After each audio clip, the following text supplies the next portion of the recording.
Chaque jour, rien qu'en Allemagne, 10 millions de colis sont expédiés. Et la tendance est à la hausse. Mais cet engouement pour la livraison n'est pas sans conséquences. Rues encombrées, bruit, pollution de l'air.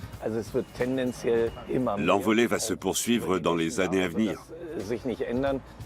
Il nous faut trouver de nouvelles solutions, sinon nous courons droit à la catastrophe. Le plus gros problème, c'est le dernier kilomètre de livraison au centre-ville. La ville de Gand, en Belgique, a totalement revu sa politique des transports afin d'endiguer l'augmentation du trafic de livraison. C'est une décision politique qu'il faut prendre pour l'avenir de la ville et pour une meilleure qualité de vie. On tente de résoudre ce problème depuis des décennies, mais la solution parfaite n'existe pas. Nouvelles techniques, nouveaux concepts de transport, les idées ne manquent pas pour éviter que le secteur de la livraison ne sombre dans le chaos.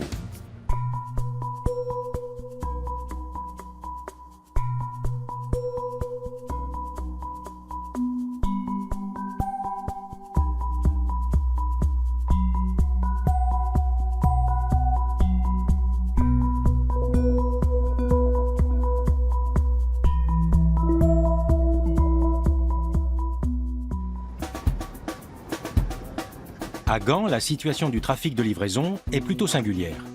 Cela tient notamment à l'utilisation de ce véhicule insolite. C'est une sorte de gros gyropode, mais avec un volant. Il y a 4 roues au lieu de 2, qui supportent une grosse caisse. Ce chariot électrique, appelé Stint, appartient à la société de livraison Bubble Post. Il a une autonomie de 75 km et peut transporter plusieurs dizaines de colis.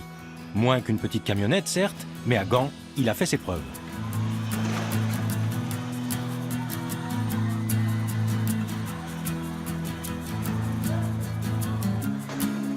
Le dépôt de marchandises de Bubble Post se situe à proximité du centre-ville. Gand compte environ 260 000 habitants. Autrefois, les ruelles étroites de la vieille ville étaient toujours difficiles d'accès pour les véhicules de livraison. Les grosses camionnettes y passaient rarement ou devaient faire de grands détours. Conséquence, des embouteillages à n'en plus finir. Jusqu'à ce qu'en avril dernier, la ville prenne une mesure radicale. Désormais, dès 11 h du matin, tous les véhicules de livraison classiques sont interdits dans le centre. Seuls les petits véhicules électriques sont encore autorisés à y pénétrer. Le centre-ville respire à nouveau. Les rues ne sont plus encombrées. L'air est plus pur et les colis arrivent même parfois plus rapidement qu'avant. La nouvelle réglementation a joué en notre faveur.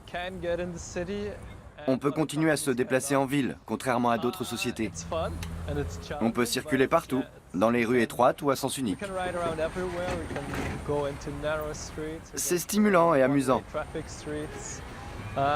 On peut presque tout faire.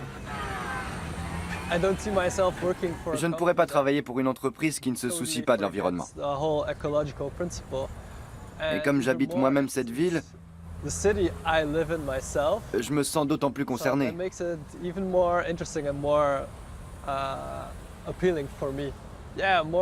Davantage de véhicules différents, d'innovation et d'audace. Voilà ce qu'il nous faut. Gand veut rendre son célèbre centre historique plus agréable à vivre, sans pour autant laisser sur le carreau le transport de colis. Le nouveau concept de circulation ne doit léser personne. Anne-Laure Bonamy et ses collègues restent à l'écoute des habitants afin de faire remonter les difficultés aux autorités municipales. On discute en permanence avec différents groupes, ce qui nous permet de prendre la température et de changer les choses si nécessaire. C'est une décision politique qu'il faut prendre pour l'avenir de la ville et pour une meilleure qualité de vie. Parce que la ville appartient à ses habitants.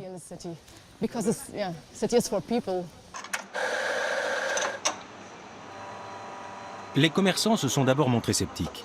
Il est vital pour eux que le transport de marchandises ne soit pas entravé. Anne-Laure s'enquiert donc d'éventuels problèmes liés à la livraison de colis. Contrairement à bon nombre de ses fournisseurs, Yves Demore a d'emblée été convaincu par la nouvelle réglementation. 20% d'entre eux n'étaient pas rassurés. Mais une fois que je leur ai montré comment ils pouvaient continuer à nous livrer, Ils ont quasiment tous admis que ça ne changeait finalement pas grand-chose. C'est une simple question d'état d'esprit. Mais certains ont du mal à y croire. Le recours à des moyens de transport écologique a nettement amélioré la qualité de vie.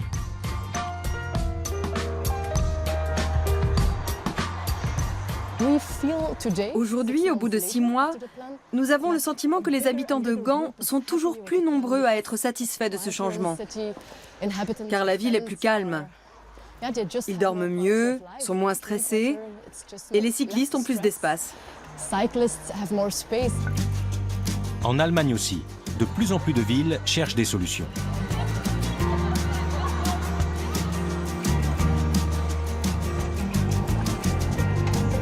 Hambourg, la deuxième plus grande ville d'Allemagne, est également aux prises avec le volume des livraisons.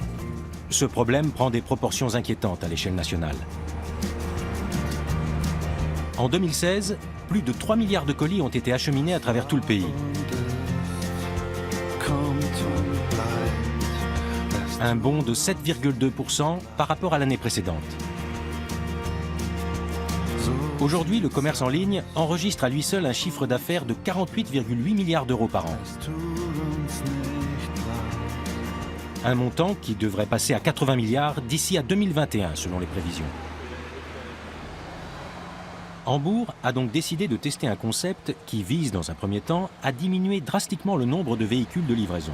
Chaque jour, 4 petits centres de distribution, appelés micro-hubs, réceptionnent des conteneurs qui renferment les colis destinés au secteur de livraison respectif. Le but de l'expérience est de montrer que de tels entrepôts intermédiaires peuvent désengorger la ville. Werner Glimm dirige le projet. En collaboration avec le service municipal des transports et 500 entreprises, il cherche à repenser le système de livraison en ville. À quantité de colis égale, un micro-hub comme celui-ci permet d'économiser jusqu'à 8 camionnettes. La circulation automobile ne cesse d'augmenter et l'essor du commerce en ligne ne fait qu'accroître le trafic de livraison. On aurait envie de dire que sans les véhicules individuels, les véhicules de livraison ne poseraient aucun souci. Mais ce n'est pas si simple. Toutes les grandes villes sont confrontées à ces problématiques. Nous devons tout faire pour réduire le bruit et améliorer la qualité de l'air pour les habitants. Pour de courts trajets, des moyens de transport simples font l'affaire. Ils permettent de réduire le trafic en fin de parcours, malgré l'augmentation du nombre de colis. Nous avons un taux de croissance à 2 chiffres. L'envolée va se poursuivre dans les années à venir. Il nous faut trouver de nouvelles solutions. Sinon, nous courons droit à la catastrophe. Il ne s'agit que d'une solution transitoire. On ne peut pas déposer des conteneurs dans les zones piétonnes et les centres-villes. Mais c'est un projet pilote qui montre que ça peut fonctionner, y compris en termes de coûts d'exploitation.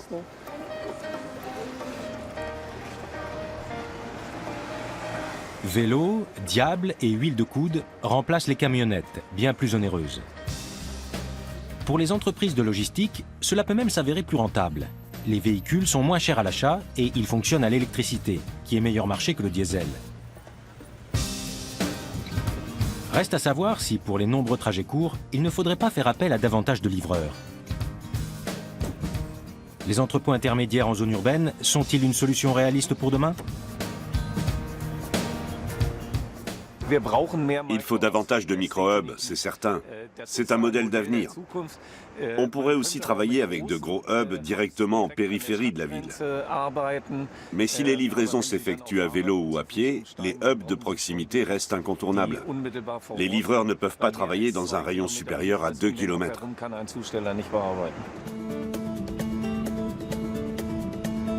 Toutes les grandes entreprises de logistique étudient de nouvelles manières de livrer en ville.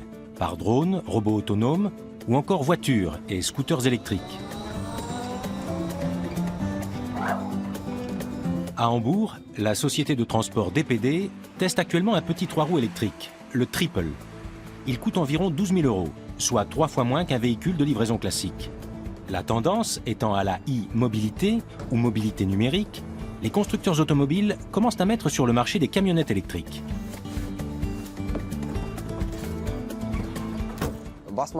Quand on passe, les automobilistes nous regardent bizarrement, l'air de se demander si c'est une blague ou si c'est du sérieux.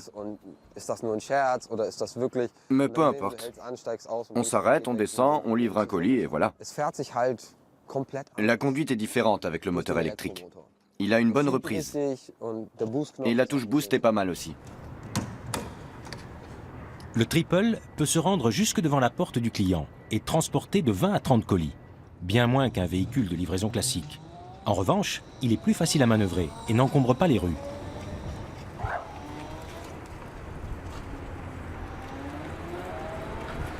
Sten Melgaard Lausen travaille pour le fabricant danois qui commercialise le triple.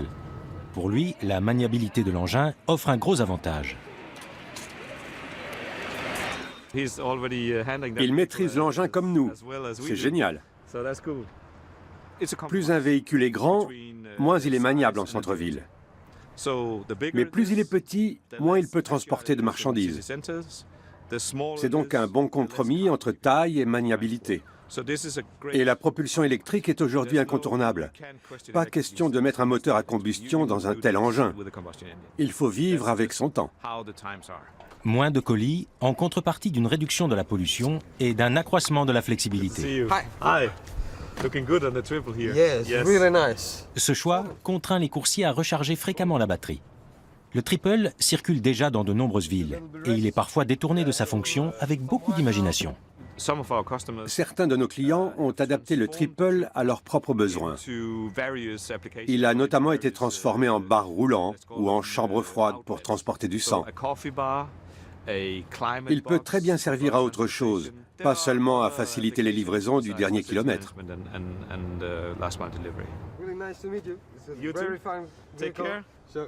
S'il s'avère rentable, de tels mini-véhicules pourraient bientôt se multiplier au cœur de nos villes.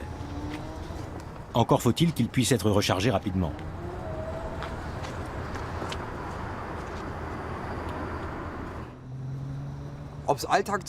De nouveaux tests nous diront si ce véhicule est adapté à un usage quotidien. Pour ma part, je suis emballé. C'est amusant et très pratique dans les ruelles étroites comme dans ce quartier, ou partout ailleurs dans la ville. On peut facilement se garer quand il n'y a pas beaucoup de place et arriver directement devant la porte du client. C'est fantastique.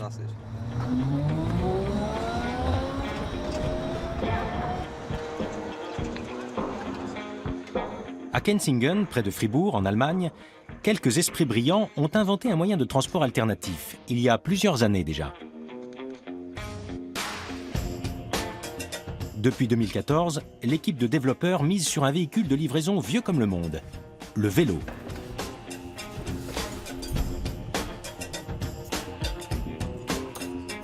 Afin de l'adapter au transport de marchandises, ils l'ont équipé d'un moteur électrique moderne et de freins à disque.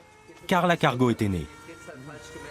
Cette remorque pour vélo est capable de transporter jusqu'à 150 kg de marchandises, sans que cela ne demande le moindre effort supplémentaire au conducteur. Quelques dizaines de Carla jouent aujourd'hui les bêtes de somme à travers toute l'Europe. Vendue 4 000 €, la remorque est destinée aussi bien aux particuliers qu'aux commerçants. Ce véhicule, né de la joie de l'expérimentation et de la passion du bricolage, est depuis longtemps fabriqué en série.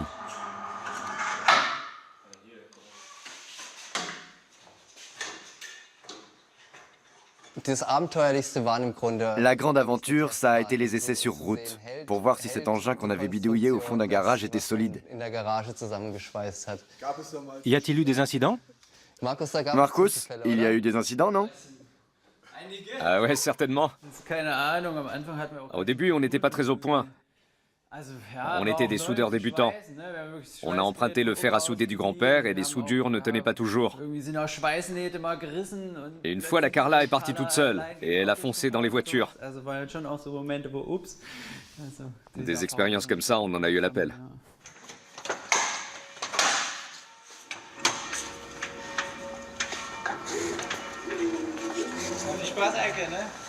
Ces bricoleurs construisent également pour leurs remorques des structures adaptées à tous les usages.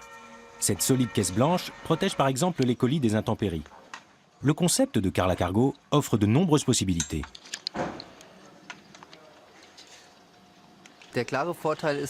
L'avantage, c'est évidemment de pouvoir se déplacer comme un piéton. On peut circuler dans les zones interdites aux voitures, et même pénétrer dans certains bâtiments. Sans prendre trop de place, on peut passer là où les voitures encombrent les rues.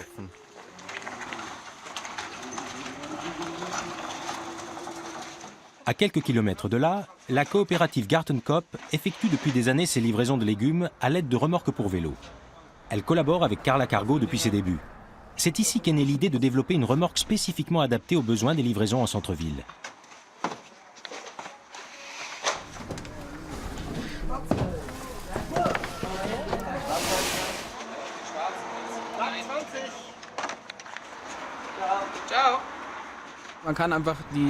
Les remorques se gardent plus facilement et on peut se rendre dans des zones inaccessibles en voiture.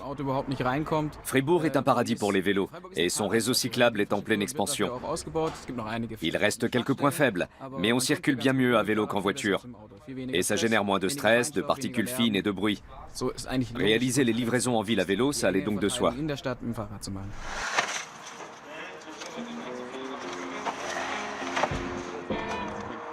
Carla Cargo et Gartenkoop sont visionnaires, comme le prouve une étude du Centre allemand pour l'aéronautique et l'astronautique.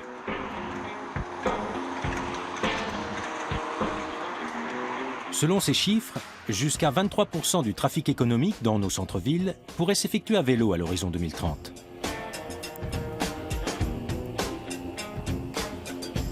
Le Bade-Wurtemberg a donc décidé de financer l'achat de vélos et de remorques de livraison à hauteur de 50%, ou jusqu'à 4 000 €. Dans une ville verte comme Fribourg, de telles idées trouvent un terrain fertile. De plus en plus de citoyens sensibles à l'écologie se muent en jeunes entrepreneurs. Un fournisseur d'énergie de la région finance même Carla Cargo, avec une coquette somme à 5 chiffres.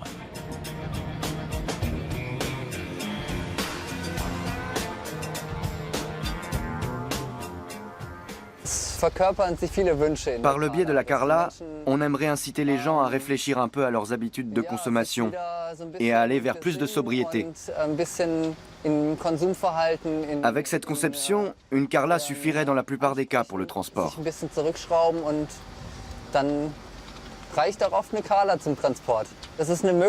C'est un moyen de sortir les gens de cette boîte de conserve qu'est la voiture.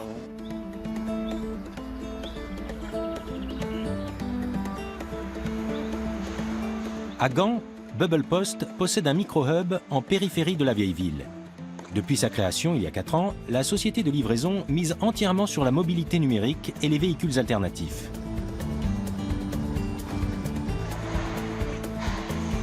Toutes les commandes du jour arrivent dans cet entrepôt et, en fonction du trajet à effectuer et des marchandises à transporter, elles sont réparties entre les différents véhicules. Vélos de livraison, camionnettes électriques ou encore Stint. L'engin insolite a nécessité un long processus de développement et d'apprentissage.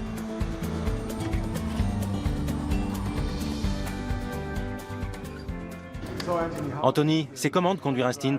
C'est génial. C'est aujourd'hui notre meilleur véhicule. Les autres qu'on a testés disposaient tous de pièces rotatives qui ont tendance à casser plus souvent. Celui-ci, par exemple, il a 3 roues, mais la roue latérale peut craquer parce que l'axe est trop fin. Là derrière, on en a un autre dont la roue a cassé. Comme on peut le voir, elle s'est désolidarisée de l'axe. Le vélo a donc fini sur le côté. C'était assez drôle à voir. Il y a aussi ce modèle très ingénieux qui permet de se pencher dans les virages. Mais encore une fois, l'axe a posé problème. De tous les vélos qu'on a testés, le Stint est pour l'instant le plus performant. Bubble Post est en plein essor et possède des succursales dans 16 villes de Belgique et des Pays-Bas. L'entreprise, qui était au départ une start-up de vélo-taxi, a été rachetée cette année par la Poste belge.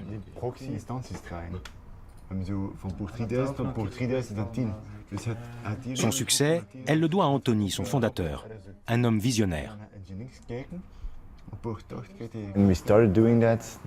Quand on a démarré notre activité, les commerçants nous voyaient tout le temps passer devant chez eux. Ils ont commencé à nous demander si on ne pouvait pas emmener un gâteau à l'autre bout de la ville, par exemple. Au fil du temps, ils ont été de plus en plus nombreux à faire appel à nos services pour transporter toutes sortes de marchandises pour leur compte. De là est venue l'idée d'orienter notre activité sur ce marché porteur de la livraison en ville. Mais Anthony voyait plus grand. Son objectif ? Avoir un bilan carbone le plus neutre possible et éviter au maximum d'engorger la circulation. Pour ce faire, les véhicules modernes et les entrepôts centraux sont deux éléments clés. Mais dans les coulisses se cache aussi un monde logistique invisible, constitué de chiffres, de codes et d'algorithmes. Les livreurs ont recours à une application développée par l'entreprise et qui leur indique le meilleur itinéraire à suivre.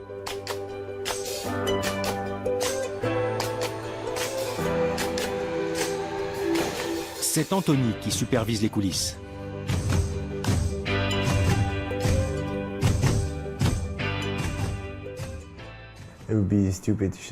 Il serait stupide de rassembler les colis en périphérie de la ville et de les livrer ensuite un par un.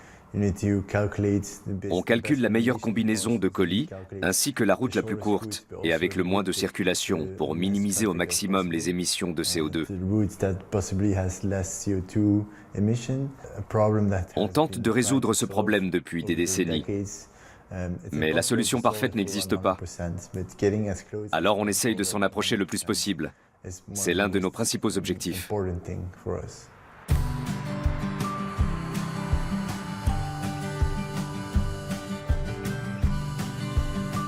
La ville de Hambourg envisage elle aussi les choses à une nouvelle échelle.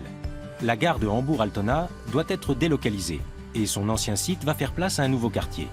Cet immense chantier dans lequel s'inscrit le projet pilote dirigé par Werner Glimm nous donne un aperçu de ce à quoi pourrait ressembler l'avenir du trafic de livraison. Plusieurs milliers d'habitants sont attendus ici, et avec eux, des dizaines de milliers de colis chaque année. Le logisticien est impliqué dans le projet depuis la phase de planification.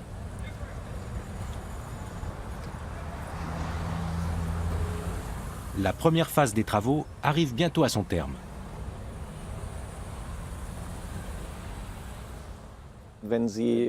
Si on fait le calcul, au rythme actuel, ces 1600 logements devraient recevoir en 2020 environ 130 000 colis.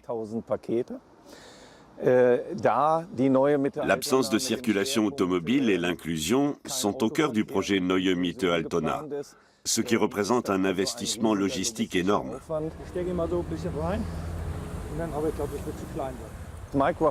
Dans un premier temps, la solution réside dans un micro-hub.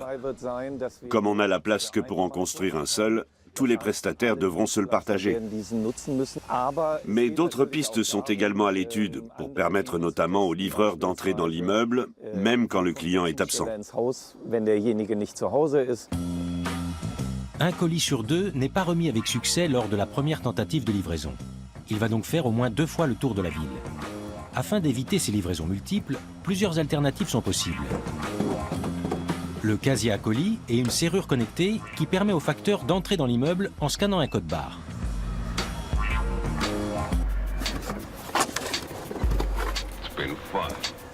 Ou encore, le paquet butler, une boîte à colis qui permet à tout moment de réceptionner les marchandises directement sur le pas de la porte.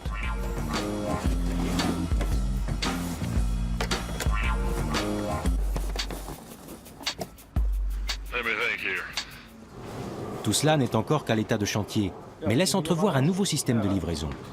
Si ces concepts innovants sont probants, Hambourg pourrait bien devenir une ville pionnière en matière de livraison efficace et respectueuse de l'environnement dans un avenir où les exigences vont se multiplier.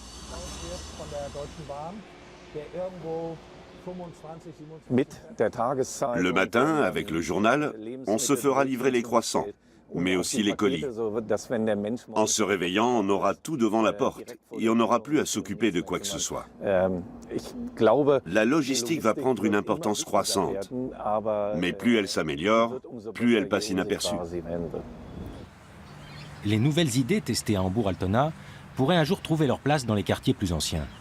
Le micro-hub dans un garage souterrain, la consigne à colis au coin de la rue et le paquet butler sur nos paliers. Le développement croissant du commerce en ligne pourrait bien précipiter les choses.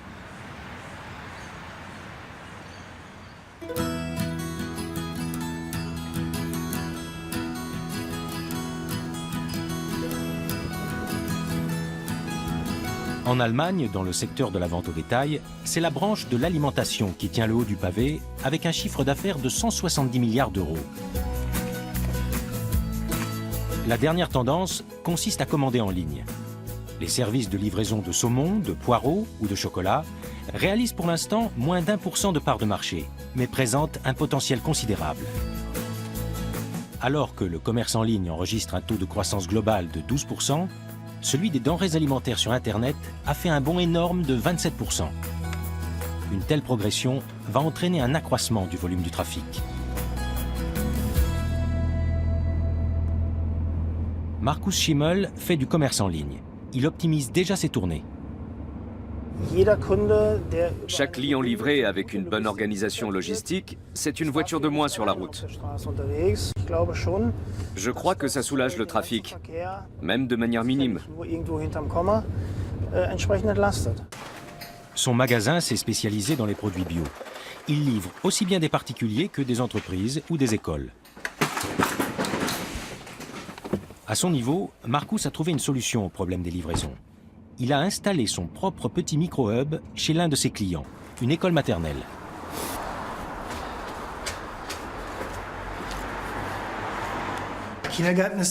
L'avantage ici, c'est que beaucoup de familles soucieuses de leur alimentation peuvent récupérer leurs courses. Nous avons installé un point de livraison et de retrait, ce qui nous permet de toucher beaucoup de particuliers. Les parents passent de toute manière le soir pour rechercher leurs enfants. Et ils en profitent pour récupérer leurs achats. Je profite du service hebdomadaire de livraison, parce que ce n'est pas évident de nourrir sainement sa famille quand on travaille. Je m'épargne un trajet. Je peux effectuer mes achats tranquillement depuis chez moi, plutôt que d'aller faire les courses avec les enfants. Aujourd'hui, Markus transporte 8 caisses de légumes et soulage ainsi la circulation d'autant de trajets polluants.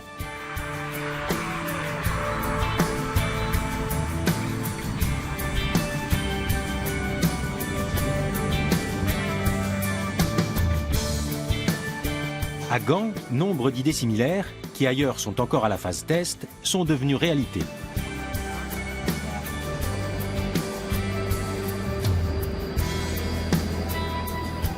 Non contente d'avoir interdit les gros véhicules de livraison dans le centre-ville, la municipalité a franchi une étape supplémentaire décisive. Elle y a banni le trafic automobile dans son ensemble et a dû affronter une résistance massive de la population. Voilà pourquoi, 6 mois plus tard, Anne-Laure Bonamy et ses collègues continuent d'effectuer de la prévention de crise. Ils recueillent les inquiétudes des riverains et des commerçants afin d'améliorer sans cesse le nouveau concept de circulation. La ville a pour ambition de rendre Gand plus agréable à vivre, même si pour l'heure, tout cela exige encore beaucoup de courage, de ténacité et de volonté d'innovation. On peut transformer des parkings en parcs, des rues en espaces verts. Voilà notre rêve pour les années à venir.